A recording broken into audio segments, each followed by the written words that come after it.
இன்னைக்கு வந்து நம்ம நிகழ்ச்சியில் எதை பற்றி பார்க்க போகிறோம்னா காலசர்ப்ப தோஷம், நாகதோஷம். இது வந்து எந்த மாதிரி பாதிப்பு கொடுக்கும், ஆம், எந்த மாதிரி ரெமிடிஸ் வந்து நீங்கள் பண்ணலாம், ரெமிடிஸ் பண்ணால் யார் யார் வந்து ரெமிடிஸ் பண்ணலாம், யார் யாருக்கு வந்து சரியாகும், யார் யாருக்கு கொஞ்சம் லேட் ஆகும் அப்படின்றத பற்றி சொல்ல போகிறேன். அதுக்கு முன்னாடி நம்ம சேனல் வந்து கொஞ்சம் சப்ஸ்கிரைப் பண்ணிக்கோங்க. நீங்கள் புதுசாக இருந்தால் லைக் பண்ணுங்கள், கமெண்ட் பண்ணுங்கள், ஷேர் பண்ணுங்கள். இப்போ வந்து ராகு கேது, இது வந்து நிழல் கிரகம்னு சொல்லுவாங்க, ஷேடோ பிளானட்.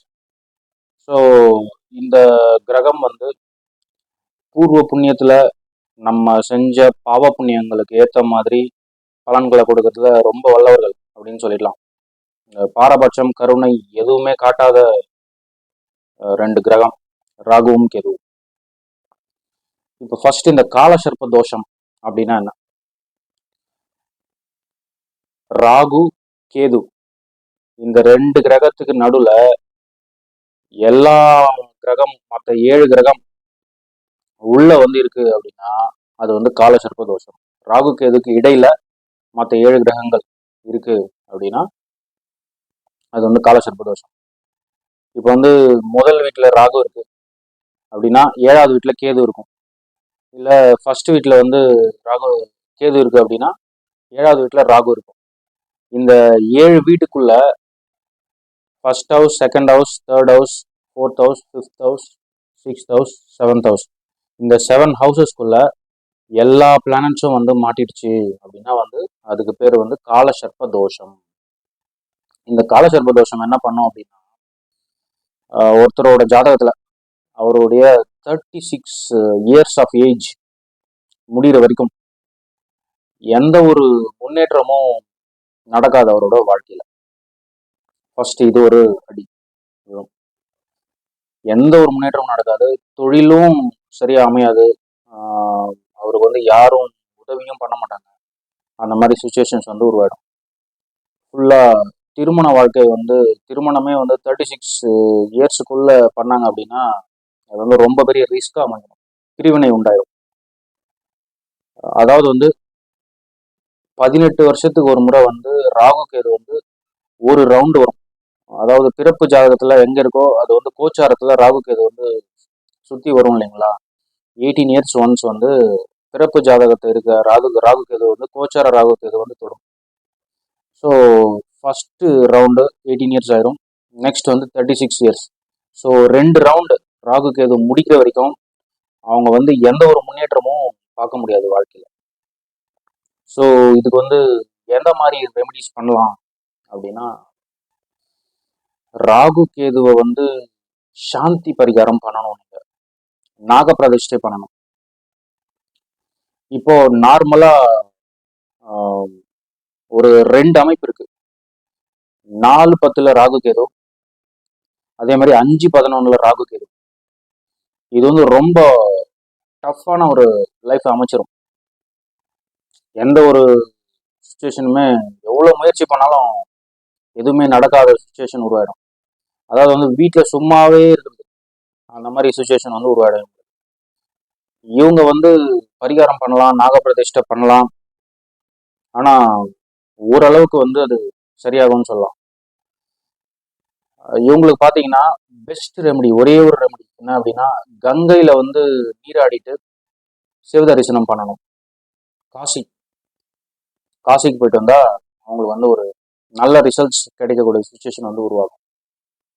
4-10, 5-11 ராகு கேது இருந்துச்சு அப்படின்னா இந்த 2 சுச்சுவேஷன்ல, ஐ மீன் இந்த 2 பொசிஷன்ல எல்லா பிளானட்டும் வந்து உள்ள மாட்டிடுச்சு அப்படின்னா பெஸ்ட் வந்து கங்கையில குளிச்சுட்டு சிவ தரிசனம் பண்ணா சரியாயிடும் அப்படின்னு சொல்றாங்க. அது வந்து பார்த்துக்கோங்க. போக முடியல அப்படின்னா நாக பிரதிஷ்டை பண்ணுங்க, நாக பூஜை பண்ணுங்க, அதெல்லாம் பண்ணிடுங்க, ஓரளவுக்கு இதுவாயிடும். மெயின் அடிக்கடி வந்து விநாயகரை கும்பிடுங்க. ஏன்னா விநாயகரை கும்பிட்டீங்கன்னா கேது தோஷம் வந்து சரியாயிரும். ராகு கேதுல யாரு ரொம்ப மேலிஃபிக்கா இருக்காங்க, ரொம்ப வக்ரமா இருக்காங்க அப்படின்னு பார்த்துக்கோங்க. அதுக்கு வந்து பரிகாரம் பண்ணாதீங்க. ஃபார் எக்ஸாம்பிள் இப்போ வந்து ராகு வந்து ரொம்ப வக்ரமா இருக்குன்னு வச்சோங்களேன், நீங்க கேதுக்கு பரிகாரம் பண்ணுங்க. ஏன்னா ராகுக்கு ஆப்போசிட் ஹவுஸ்ல வந்து 7th ஹவுஸ்ல வந்து கேது உட்காருவார். ஸோ இவரை சாந்தி பண்ணிட்டீங்க அப்படின்னா அவரும் கம்மன் ஆயிடுவார்.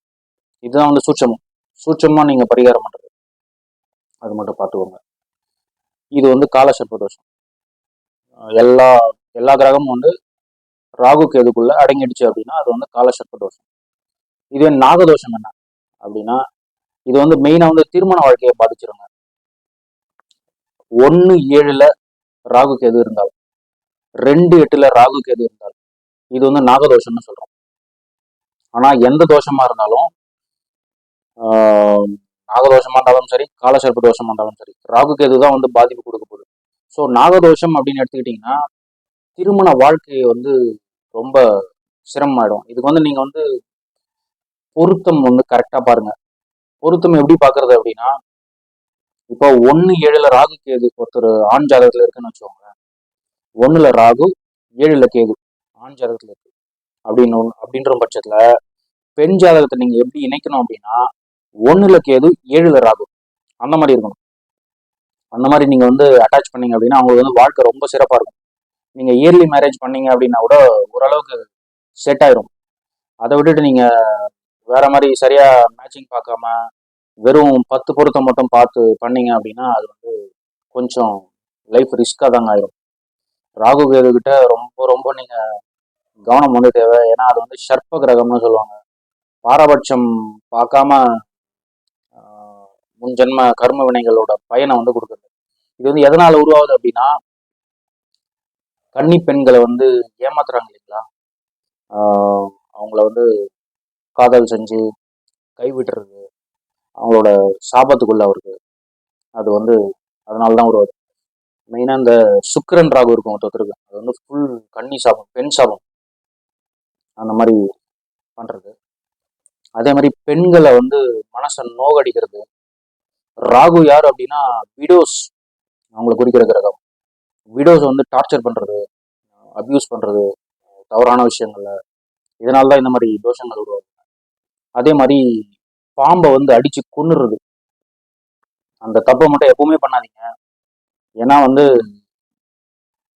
சிவலிங்கத்து மேலேயே பாம்பு இருக்கும் பாத்தீங்களா, பாம்பு இல்லாத தெய்வமே கிடையாது. ஏதாவது ஒரு ரூபத்துல வந்து பாம்பு வந்து இருக்கும், எல்லா தெய்வத்திலையும் இருக்கும். ஸோ அதனால வந்து பாம்பு மேல கையை வைக்காதீங்க. அது வந்து ஏன்னா வந்து அதனோட வாழ்வியலை வந்து நம்ம டிஸ்டர்ப் பண்ணோம்னா தான் அது நம்மளை டிஸ்டர்ப் பண்ணும். நீங்க பாட்டுன்னு உங்க வேலையை பார்த்தீங்கன்னா அது வந்து நம்மளை எதுவும் டிஸ்டர்ப் பண்ணாது. அதனால நீங்க வந்து அதை விட்டு ஒதுங்கி போயிருங்க. முடிஞ்சா நாக பிரதிஷ்டை, பாம்பு புத்துக்கு வந்து பால் ஊத்துறது, முட்டை வைக்கிறது, அந்த மாதிரி விஷயங்கள் வந்து பண்ணுங்க. ராகு கேது தோஷத்துலேருந்து நீங்க கண்டிப்பா மீண்டு வந்துடலாம். பரிகாரமே கிடையாது அப்படின்னு எதுவும் கிடையாது. மெயினா வந்து இந்த காசிக்கு போயிட்டு வந்தா அந்த தோஷங்கள் வந்து கண்டிப்பா சரியாது. ஏன்னா பூர்வ ஜென்ம வினையால தான் நம்ம வந்து அனுபவிக்கிறோம். காசியில குளிச்சோம் அப்படின்னா நம்மளுக்கு வந்து அந்த சாபங்கள் தோஷங்கள் எல்லாமே நிவர்த்தி ஆயிட்டு கடவுளோட அனுகிரகத்தால எல்லாமே நல்லதா வந்து நடக்கக்கூடிய வாய்ப்புகள் வந்து இருக்கு. ஸோ உங்க ஜாதகத்தை கரெக்டா ஆராய்ச்சி பண்ணி ராகுக்கு எது தோஷத்துல இருந்து தப்பிச்சுக்கோங்க. நல்லதே நடக்கும்னு நான் வேண்டிக்கிறேன். ரொம்ப ரொம்ப நன்றி. வணக்கம். குருவே சரணம்.